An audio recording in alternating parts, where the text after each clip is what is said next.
Good morning my dear students. Abstract algebra paper में हम set theory को पढ़ रहे हैं। लास्ट क्लास में हमने सेट की definition, finite set, infinite set और कुछ फेमस सेट जैसे set of natural number, set of rational number, set of integer, set of real number, set of complex numbers, इनके बारे में जाना था। इनके कार्डिनल नंबर के बारे में पता किया था। उसके बाद हमने इक्वल सेट की डेफिनेशन देखी थी। इक्वल सेट के बाद इक्विवेलेंट सेट की डेफिनेशन देखी थी। दोनों में एक ही डिफरेंस था कि इक्विवेलेंट सेट है तो दोनों में नंबर ऑफ एलिमेंट्स, दोनों में कार्डिनल नंबर सेम होने चाहिए, जबकि इक्वल सेट है तो नंबर ऑफ कार्डिनल नंबर भी सेम होने चाहिए और साथ में एलिमेंट्स भी सेम होने चाहिए, उसके अवयव भी समान होने चाहिए, तब वो सेट आपका समान समुच्चय कहलाता है। आज की क्लास में हम स्टार्ट कर रहे हैं यूनिवर्सल सेट से, सार्वत्रिक समुच्चय। स्टूडेंट, सार्वत्रिक समुच्चय क्या होता है? उन सभी अवयवों का विशेष समुच्चय जो किसी विशेष संदर्भ के अंतर्गत आते हैं, सार्वत्रिक समुच्चय कहलाता है। इस समुच्चय को सामान्यतः कैपिटल यू से दर्शाया जाता है। आप इसे ऐसे समझ सकते हो स्टूडेंट, जैसे विजय सेंट्रल एकेडमी कैंपस है। विजय सेंट्रल एकेडमी कैंपस है। अब इसमें स्कूल भी है, स्कूल भी हिंदी मीडियम स्कूल अलग है, इंग्लिश मीडियम स्कूल अलग है, और इसमें कॉलेज भी है। तो कहने का मतलब, अगर आप विजय सेंट्रल एकेडमी कैंपस के लिए यूनिवर्सल सेट की बात करेंगे तो क्या होगा? एक रेक्टेंगुलर इसके लिए किसका काम करेगा? यूनिवर्सल सेट का काम करेगा। दूसरी बात, अब यूनिवर्सल सेट है तो ऑब्वियसली इसमें एलिमेंट होंगे, तो अब इसके एलिमेंट्स क्या क्या हो सकते हैं? तो अब इसके elements students, English medium school हो सकती है, हिंदी मीडियम स्कूल हो सकती है, इसमें जो टीचर्स का ग्रुप है वो इसका एक सेट हो सकता है, इसमें स्टूडेंट्स का जो कलेक्शन है वो एक सेट का काम करेगा। जैसे गर्ल्स स्टूडेंट्स के लिए अलग सेट बन जाएगा, बॉयज़ स्टूडेंट्स के लिए अलग सेट बन जाएगा, टेबल हैं उनके लिए अलग सेट बन सकता है, चेयर्स हैं उनके लिए अलग सेट बन सकता है। तो कहने का मतलब, विजय सेंट्रल एकेडमी कैंपस ये पूरा आपका क्या काम करेगा? यूनिवर्सल सेट का। जबकि इसके एलिमेंट्स के रूप में कौन कौन हो सकते हैं? टीचर्स हो सकते हैं, टेबल हो सकती हैं, चेयर्स हो सकते हैं, नंबर ऑफ ट्रीज हो सकते हैं, इसके अलावा जैसे बस हैं आपके वहाँ कैंपस में वो हो सकती हैं। तो ये सारी चीज़ें इसके एलिमेंट्स का काम करेंगे। ठीक है स्टूडेंट्स, तो कभी कभी हम किसी एक मुख्य समुच्चय को ध्यान में रखते हुए बाकी उसके एलिमेंट्स को जब डिस्कस करते हैं तो वहाँ हमें यूनिवर्सल सेट की ज़रूरत होती है। ठीक है स्टूडेंट्स, तो देखिए, वैसे नंबर सिस्टम के केस में आप जैसे सेट ऑफ रियल नंबर है, सेट ऑफ रियल नंबर वास्तविक संख्याओं का समुच्चय आप देख सकते हैं। तो ये क्या करेगा? प्राकृत संख्या समुच्चय के लिए सार्वत्रिक समुच्चय। आपको पता है, कल की क्लास में मैंने बताया था कि नेचुरल नंबर सबसे पहले काउंट होता है, ठीक है ना, और सारे के सारे नेचुरल नंबर किस में प्रेजेंट होते हैं? सेट ऑफ रियल नंबर में प्रेजेंट होते हैं। तो यहाँ आप आसानी से कह सकते हो कि जो सेट ऑफ रियल नंबर है वो किसका काम करेगा? यूनिवर्सल सेट का काम करेगा। किसके लिए? सेट ऑफ नेचुरल नंबर के लिए। ओके, आगे चलते हैं। समुच्चयों पर संक्रियाएं, ये इंपॉर्टेंट है स्टूडेंट्स। ऑपरेशंस ऑन सेट्स, आप सेट्स पे क्या क्या ऑपरेशंस अप्लाई कर सकते हो? तो उनमें सबसे इंपॉर्टेंट है, सबसे पहले बात करते हैं यूनियन ऑफ सेट्स, संघ का सम्मिलन, दो सेट्स का यूनियन। दो सेट्स को ज्वाइन करना है आपको, दो सेट्स को आपको मिलाना है, तो वो आप कैसे डिफाइन करोगे? ठीक है, तो सबसे पहले आपके पास दो सेट होने चाहिए। तो माना आपने ए और बी कैसे सेट ले लिए? नॉन एम्प्टी सेट ले लिए। कैसे सेट ले लिए? नॉन एम्प्टी सेट ले लिए। तो इनका जो यूनियन होता है स्टूडेंट्स, वो कैसे डिनोट करते हैं? ए यूनियन बी से। उसका नोटेशन क्या होता है? ए यूनियन बी होता है।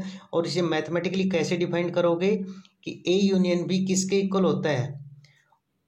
एक्स सच दैट, इस भांति एक्स एलिमेंट ऑफ ए और एक्स एलिमेंट ऑफ बी। तो स्टूडेंट्स, इसको पढ़ने का तरीका आप समझ लीजिए। जैसे आपके सामने ये लिखा हुआ है कि ए यूनियन बी क्या होता है? उन सभी एक्स का कलेक्शन जो किससे आ रहे हैं, या तो ए से आ रहे हैं या फिर बी से आ रहे हैं। ए यूनियन बी क्या होता है? उन एक्स का कलेक्शन है जो कहाँ से आ रहे हैं, या तो ए से आ रहे हैं या बी से आ रहे हैं। ठीक है स्टूडेंट्स, तो ये होता है ए यूनियन बी, दो सेट्स का यूनियन। फिर दूसरा जो ऑपरेशन आता है स्टूडेंट्स, वो भी इंपॉर्टेंट है। वो क्या है? Intersection of two sets. दो सेट्स में क्या कॉमन है? वो चीज़ होती है आपका इंटरसेक्शन ऑफ टू सेट्स। तो उसके लिए भी आप सबसे पहले दो सेट लेंगे, ए और बी, दोनों कैसे हैं, नॉन एम्प्टी सेट हैं। तो इनका जो इंटरसेक्शन है वो किससे दर्शाते हो, ए इंटरसेक्शन बी से दर्शाते हो। और इसे किस प्रकार परिभाषित करते हो, इसे परिभाषित करेंगे आप, A intersection B equals to X such that X element X belongs to A and X belong to B. इसका क्या मतलब है कि ए इंटरसेक्शन बी उन सभी एक्स का कलेक्शन है जो ए से भी आ रहे हैं और बी से भी आ रहे हैं। जबकि यूनियन में क्या होता है, या तो ए से आए या बी से आए। ठीक है स्टूडेंट्स, तो यूनियन और इंटरसेक्शन में आपको डिफरेंस पता मालूम होना चाहिए। इंटरसेक्शन में कंपलसरी है जो एक्स आएगा वो दोनों सेट्स का एलिमेंट होना चाहिए, जबकि यूनियन में जो एक्स आता है वो कोई जरूरी नहीं है दोनों सेट का एलिमेंट हो, किसी एक का हो सकता है। ठीक है स्टूडेंट्स, आगे देखिए डिफरेंस ऑफ टू सेट्स। ये भी एक ऑपरेशन है दो सेट्स पे, कैसे अप्लाई करते हैं इसे। तो सबसे पहले तो आपके पास दो सेट होने चाहिए, तो दो सेट मैंने क्या ले ली, ए और बी ले लिए, दोनों कैसे हैं, नॉन एम्प्टी सेट हैं। तब इनका जो अंतर है वो आप किससे दर्शाते हो, ए माइनस बी से या बी माइनस ए से।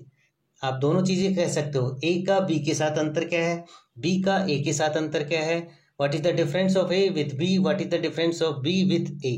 ठीक है, तो ये या तो ए माइनस बी टाइप का होगा या बी माइनस ए टाइप का होगा। और भी डिफाइन कर सकते हो आप, ए माइनस ए भी डिफाइन कर सकते हो, बी माइनस बी भी डिफाइन कर सकते हो। बट अभी मैं यहाँ प्रेजेंट में क्या डिफाइन कर रहा हूँ, या तो ए माइनस बी डिफाइन कर रहा हूँ या बी माइनस ए डिफाइन कर रहा हूँ। अब इसे परिभाषित कैसे करते हैं, जैसे मान लो आपको ए माइनस बी डिफाइन करना है, तो ए माइनस बी में किस टाइप के एलिमेंट आ रहे हैं, एक्स टाइप के एलिमेंट आ रहे हैं। और वो किस प्रॉपर्टी को फॉलो कर रहे हैं कि एक्स या एक्स ए से आता है लेकिन एक्स बी का एलिमेंट नहीं होगा। बड़े सीधे शब्दों में आप इसे समझिए, ए माइनस बी मतलब वो सारे एक्स आएंगे जो ए में तो हैं लेकिन बी में नहीं। ऐसे जैसे मान लो आपको बी माइनस ए डिफाइन करना है, तो बी माइनस ए में वो सारे वाई आएंगे जो बी में तो हैं लेकिन ए में नहीं है। अभी थोड़ी देर बाद मैंने काफ़ी सारे एग्जांपल्स लिए हैं, वहाँ अपन क्वेश्चंस को देखेंगे तब आपको और अच्छे से समझ में आएगा। तो ये डिफरेंस ऑफ टू सेट्स को डिफाइन किया हुआ है। फिर आता है कॉम्प्लीमेंट्री ऑपरेशन, पूरक संक्रिया। ठीक है स्टूडेंट्स, तो पूरक संक्रिया में क्या है, सबसे पहले आपके पास एक सेट होना चाहिए नॉन एम्प्टी सेट, जो मैंने ए लिया है। तो इसका जो कॉम्प्लीमेंट है वो आप कैसे दर्शाते हो, ए डैश से। कई लोग ए डैश लिखेंगे, कुछ लोग इसे ए सी भी लिखते हैं, तो आप पे डिपेंड करता है कि आप कौन सा नोटेशन ले रहे हो। मैंने यहाँ पे ए डैश लिया है। ठीक है स्टूडेंट्स, तो और इसे परिभाषित कैसे करोगे कि ए डैश में वो सब एक्स आएंगे जो ए के एलिमेंट नहीं है लेकिन वो किसके एलिमेंट हैं, यूनिवर्सल सेट के। किसके हैं, यूनिवर्सल सेट के। फिर से देखना, ए डैश में वो सभी एक्स आएंगे जो ए के एलिमेंट नहीं है लेकिन वो एलिमेंट किसके होने चाहिए, ए को छोड़कर। तो अब ए को छोड़ोगे तो क्या बचता है आपका, यूनिवर्सल सेट बचेगा। जैसे मान लो ये आपका यूनिवर्सल सेट है यू और इसमें ए है, ठीक है ना। तो ए को छोड़कर, तो ए को छोड़कर मतलब ये सब इसमें जो भी चीज़ें आएंगी वो सब किस में आएंगी, ए डैश में आएंगी। ठीक है स्टूडेंट्स, तो ये आपके चार फंडामेंटल ऑपरेशंस थे। अब इन पे क्वेश्चन कैसे बनता है वो आप देख लीजिए। जैसे यहाँ पे एक क्वेश्चन लिखा है मैंने कि u इक्वल्स टू, ये तो आपका क्या है, यूनिवर्सल सेट है, और a इक्वल्स टू ये है और b इक्वल्स टू कुछ इस तरह की चीज़ें हैं।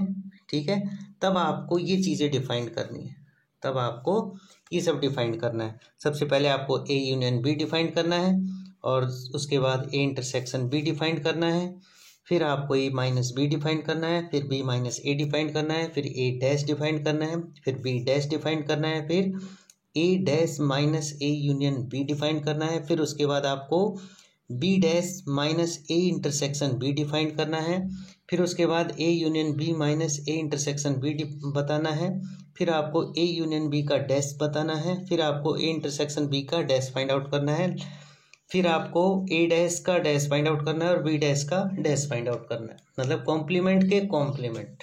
ओके, तो ये सारे पॉइंट्स आपको इन तीन सेट्स पे डिस्कस करने हैं। तो आप डेफिनेशन देखिए और इन्हें वन बाय वन सोल्व कीजिए। देखिए, जैसे सबसे पहले ए यूनियन बी डिफाइन करना है, तो अभी मैंने बताया था ए यूनियन, पहले तो ए को लिखा, यूनियन लगाया और ये बी लिख दिया। ए यूनियन बी का मतलब क्या है, या तो एलिमेंट ए में हो या एलिमेंट बी में हो, उन सब को एक साथ ज्वाइन करना है, सबको एक साथ लिखना है। तो देखो मैंने ये सबको एक साथ लिख दिया। ए के एलिमेंट्स 1 3 5 7 9 दे रखे हैं, बी के एलिमेंट्स 2 4 6 8 10 दे रखे हैं। दोनों का ज्वाइन करूँगा तो एक साथ इस तरह से लिखा जाएगा, तो ये ए यूनियन बी आएगा।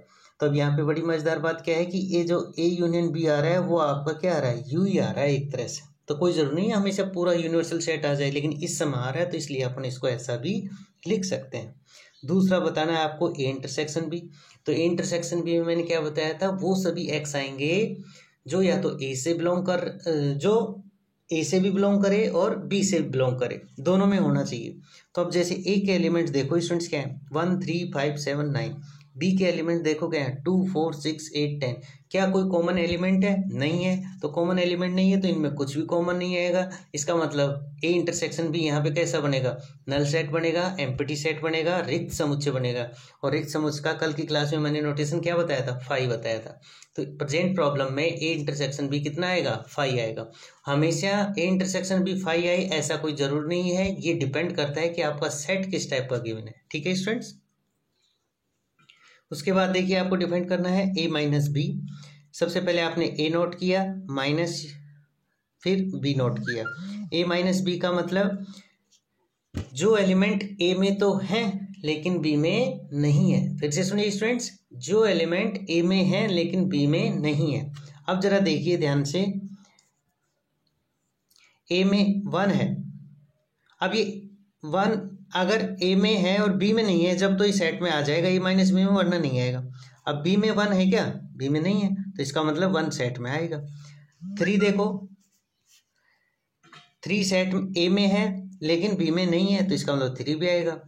5 ए में है बी में नहीं है, 7 ए में है बी में नहीं है, 9 ए में है बी में नहीं है, तो इसका मतलब ये ए माइनस बी अगर इस केस में देखेंगे तो वापस किसके बराबर आ जाएगा, ए के बराबर आ जाएगा। किसके बराबर आ जाएगा, ए के बराबर आ जाएगा। ऐसे आपको डिफाइन करना है बी माइनस ए। तो बी माइनस ए डेफिनेशन के अकॉर्डिंग क्या कहोगे कि वो सारे वाई जो बी में हैं लेकिन ए में नहीं है। तो देखो बी में 2 है क्या, अगर 2 ए में है जब तो ये लिखा नहीं जाएगा, और अगर नहीं है तो ये लिखा जाएगा। तो 2 सिर्फ बी में है ए में नहीं है, तो इसका मतलब 2 लिखा जाएगा। 4 यहाँ है यहाँ नहीं है तो ये भी लिखा जाएगा। 6 यहाँ है 6 यहाँ नहीं है, तो इसका मतलब 6 यहाँ लिखा जाएगा। ऐसे 8 ऐसे 10, तो ये यहाँ पे बी माइनस ए क्या आ जाएगा, बी आ जाएगा। ऐसा कोई ज़रूरी नहीं है कि ए माइनस बी हमेशा ए के बराबर आए। यहाँ तो मैंने जो जैसा सेट लिया है उसके अकॉर्डिंग रिजल्ट्स आ रहे हैं। ठीक है स्टूडेंट्स। अब आपको डिफाइन करना है ए डैश। क्या डिफाइन करना है, ए डैश मतलब ए का कॉम्प्लीमेंट। और अभी मैंने थोड़ी देर पहले बताया था ए का कॉम्प्लीमेंट का मतलब जो एलिमेंट ए में नहीं है, जो एलिमेंट ए में नहीं है।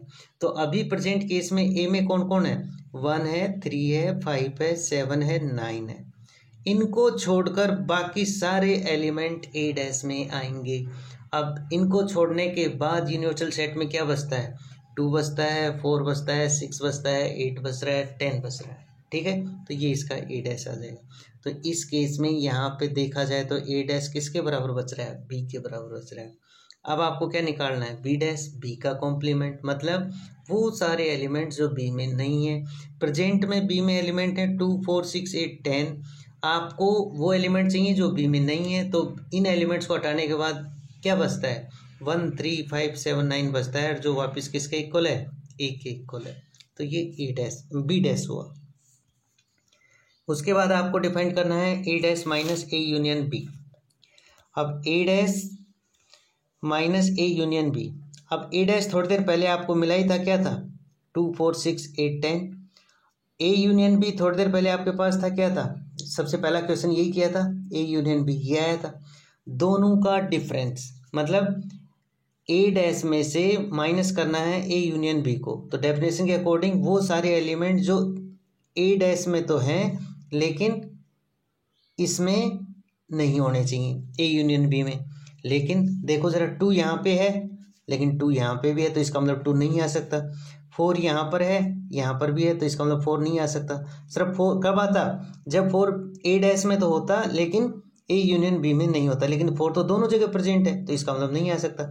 ऐसे ही 6 के लिए साथ 6 भी नहीं आएगा, 8 भी नहीं आ सकता, 10 भी नहीं आ सकता, क्योंकि दोनों जगह प्रेजेंट है। तो इसका मतलब A dash minus A union B कितना आ जाएगा, 5 आ जाएगा। क्या आ जाएगा, 5 आ जाएगा। समझे। ऐसे ही आपको बताना है क्या, B dash minus A intersection B, क्या बताना है, B dash minus A intersection B. तो बी डैश, पहले बी को लिखा उसका डैश निकालना है, फिर ए लिखा उसका इंटरसेक्शन बी के साथ लेना है। तो ये एक तरह से 13579 आया माइनस 5 आया, ठीक है। अब देखो बी डैश का डिफरेंस लेना है किसके साथ, ए इंटरसेक्शन बी के साथ, मतलब वो सारे एलिमेंट्स जो बी डैश में तो हैं लेकिन ए इंटरसेक्शन बी में नहीं है।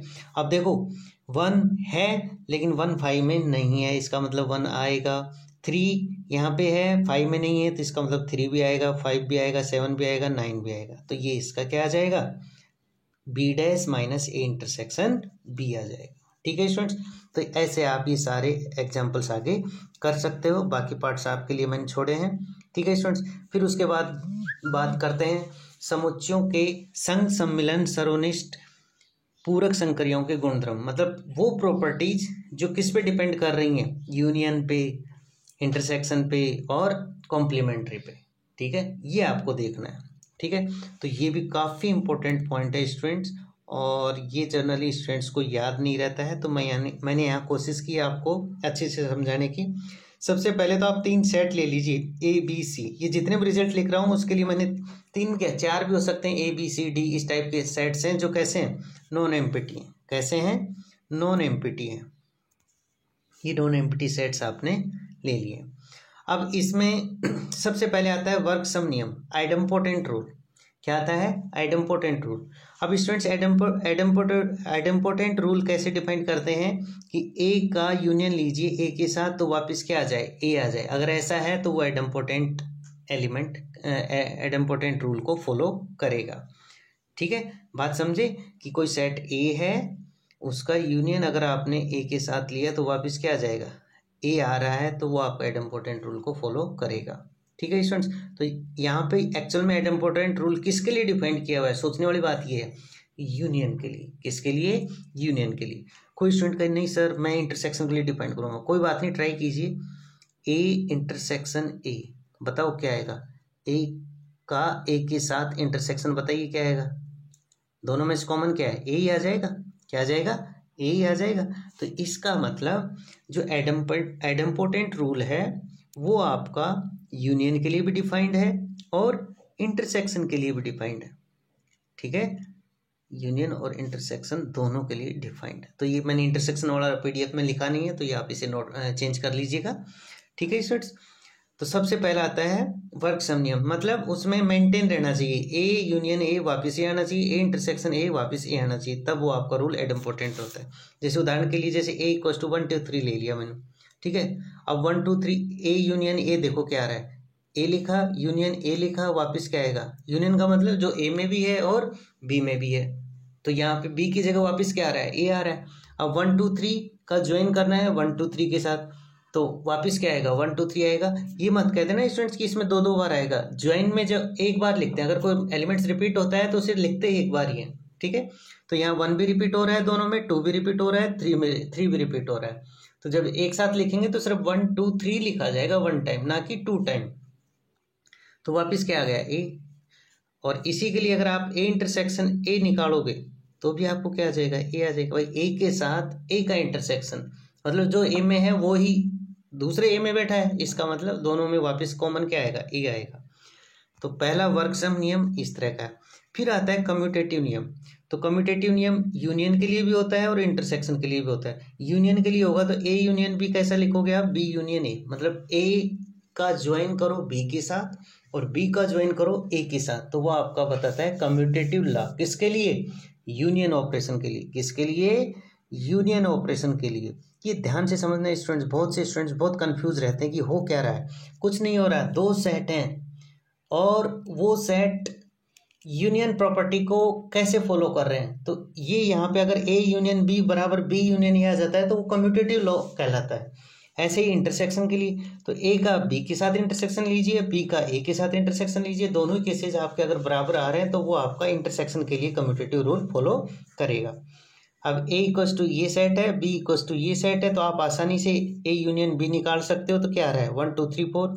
ऐसे ही अगर मान लो कोई स्टूडेंट बी यूनियन ए निकालेगा तो पहले बी लिखेगा फिर उसका यूनियन ए के साथ लेगा तो क्या आएगा 1 2 3 4। तो दोनों ही केसेज में आप देख रहे हो 1 2 3 4 1 2 3 4 बराबर आ रहा है, तो इसका मतलब A union B equals to B union A. इसी तरीके से आप ए इंटरसेक्शन बी निकालिए, तो ए का बी के साथ इंटरसेक्शन, ये ए लिखा ये बी लिखा, इसके साथ इंटरसेक्शन 2 3। फिर दूसरी बार आप बी इंटरसेक्शन ए निकालिए, तो पहले बी लिखा फिर ए लिखा इंटरसेक्शन लिया तो 2 3। तो दोनों ही केसेज में आप देख रहे हो कि 2 3 2 3 आ रहा है, तो इसका मतलब A intersection B equals to B intersection A. ठीक है, तो यूनियन के लिए और इंटरसेक्शन के लिए कम्यूटेटिव रूल फॉलो होता है, यूनियन और इंटरसेक्शन के लिए एडम्पर्टेंट रूल भी फॉलो होता है। फिर तीसरी प्रॉपर्टी आती है एसोसिएटिव प्रॉपर्टी। कौन सी आती है? Associative property. तो एसोसिएटिव प्रॉपर्टी क्या कहती है स्टूडेंट्स, जैसे मान लो आपके पास 3 सेट है ए बी और सी, तो क्या कह रहा है ये कि ए का यूनियन लीजिए किसके साथ, बी यूनियन सी के साथ, तो वो हमेशा बराबर होता है union of A and B union C के साथ। ध्यान दीजिए यहाँ पे पहले बी और सी का यूनियन लेके फिर उसका ए के साथ यूनियन लिया है, और इधर पहले ए और बी का यूनियन लेके फिर सी के साथ यूनियन लिया है।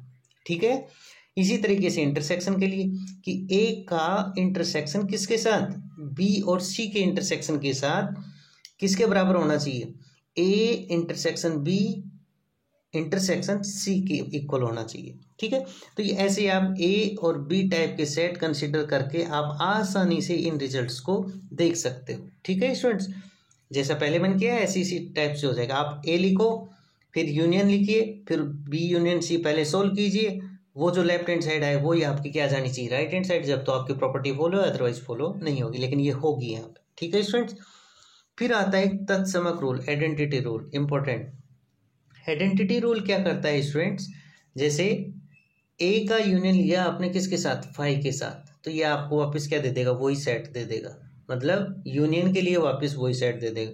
और इंटरसेक्शन के लिए ए का इंटरसेक्शन लिया फाई के साथ, तो ये आपको क्या दे देगा, फाई दे देगा। क्या दे देगा, फाई दे देगा। तो ये इंपॉर्टेंट रूल है कि आइडेंटिटी रूल कैसे फॉलो होता है इंटरसेक्शन और यूनियन के साथ। तो अगर किसी सेट का फाई के साथ अगर आप यूनियन ले रहे हो तो उस समय आपके पास ए मिलेगा, और अगर इंटरसेक्शन ले रहे हो फाई के साथ तो आपको फाई मिलेगा। ठीक है, ये आप ध्यान रखना। तो आइडेंटिटी रूल भी फॉलो हो रहा है। अब इसको एग्जांपल से अगर आप देखना चाहो तो आसानी से देख सकते हैं। जैसे ए एक सेट है 1 2 3, अब उसमें अगर कोई स्टूडेंट ये चीज़ चेक करना चाहिए, ये चीज़ चेक करना चाह रहा है A union phi equals to A, तो सिंपल सी बात है ए लिखो उसका यूनियन फाई के साथ लीजिए, तो क्या आएगा 1 2 3, और इधर 1 2 3 चल ही रहा है, तो दोनों सेटिस्फाइड है। Left hand side equals to right hand side आ रहा है, यहाँ से left hand side equals to right hand side. ठीक है, ऐसे ही इंटरसेक्शन के लिए देख सकते हो आप। ए क्या है आपके पास 1 2 3, फाई क्या है फाई, इधर भी फाई। अब देखो इधर तो 1 2 3 है, इसमें कोई एलिमेंट है नहीं, तो इसका मतलब इधर भी क्या आएगा फाई, इधर भी क्या है फाई, तो यहाँ पर भी क्या है left hand side equals to right hand side. इसका मतलब आइडेंटिटी तत्समक रूल यहाँ पे सेटिस्फाइड है। फिर आता है बंटन नियम। ठीक है स्टूडेंट्स, ये क्या है कि बांटता है, डिस्ट्रीब्यूट करता है। ठीक है ना, कैसे देखो जरा, यहाँ पे लेफ्ट हैंड साइड में क्या हो रहा है, ये जो यूनियन है ये इंटरसेक्शन पे डिस्ट्रीब्यूट हो रहा है कि A union B intersection C. मतलब इसको पढ़ने का तरीका क्या होता है कि लेफ्ट हैंड साइड में यूनियन किस पे जा रहा है, इंटरसेक्शन पे जा रहा है। किस पे जा रहा है, इंटरसेक्शन पे। तो इसको ऐसे लिखते हैं A union B intersection A union C. और यहाँ बताओ यहाँ क्या होगा कि इंटरसेक्शन जा रहा है किस पे, यूनियन पे। इंटरसेक्शन जा रहा है किस पे, यूनियन पे, तो ये intersection B union A intersection C. अब इसको अगर आपको वेरीफाई करना है तो आप कोई भी 3 सेट ले लीजिए अपनी मन मर्जी के, अपनी चॉइस के, ए बी और सी। आप जैसे मान लो पहला रूल आपको देखना है कि ए भाई यूनियन इंटरसेक्शन पे सेटिस्फाइड है या नहीं है, तो वो होगा तो कुछ इस तरह का आएगा। तो इसका मतलब लेफ्ट हैंड साइड और राइट हैंड साइड क्या है, बराबर आनी चाहिए। लेफ्ट हैंड साइड और राइट हैंड साइड कैसी आनी चाहिए, बराबर आनी चाहिए। तो आप देखिएगा, आप जब ये सारे मान रखोगे ए और बी और सी के और उनके साथ ये ऑपरेशन अप्लाई करोगे तो लेफ्ट हैंड साइड और राइट हैंड साइड कैसी आएंगी, बराबर आएंगी। इसी टाइप से आप दूसरा रूल भी चेक कर सकते हो कि दूसरे रूल में इंटरसेक्शन यूनियन पे डिस्ट्रीब्यूट कैसे हो रहा है। ठीक है स्टूडेंट्स, तो ये था आज का मैटर। ओके। और कल की क्लास में हम आगे कल रिलेशन और फंक्शन को देखेंगे, उसके बाद फिर आपका ग्रुप स्टार्ट होगा। आज के लिए इतने काफ़ी है। थैंक्स।